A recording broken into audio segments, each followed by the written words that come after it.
Hello friends, இன்றைக்கி வந்து ஒரு பஃப் கை ஸ்லீவ் எப்படி கட் பண்ணுறதுன்ட்டு பார்க்குறோம். இப்போது பார்டர் வச்ச ப்ளவுஸுன்றதுனால நான் 2ஆம் அடித்து போட்டிருக்கேன். இதை இப்போது 4ஆம் அடிக்க போகிறேன். சரியா? இந்த ப்ளவுஸ் ஆலோ ப்ளவுஸு. ஆலோ ப்ளவுஸ்லேருந்து இந்த அளவு இருக்குது. நான் பஃப் கைங்கிறதுனால ஒரு 4 இன்ச் சேர்த்து வச்சாதான் நல்லா பஃப் வைக்க முடியும். அதுக்காக நான் 4 இன்ச் 5 இன்ச் சேர்த்து வச்சுருக்கேன்.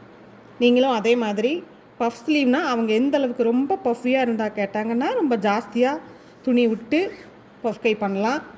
கம்மியாக பஃப் இருந்தால் போதும் அப்படின்னு சொன்னாங்கன்னா நம்ம கம்மியாக துணி கரெக்டாக விட்டு இது பண்ணிக்கலாம்.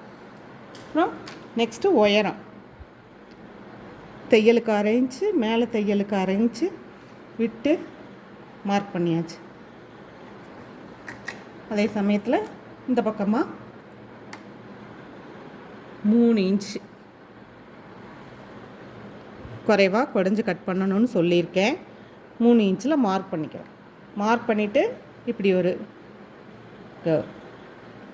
இந்த பஃப் கை ஸ்லீவுக்கு என்னை பொறுத்த வரைக்கும் முன்னாடி கை பின்னாடி கையெல்லாம் குடஞ்சி வெட்டவெல்லாம் தேவையில்லை.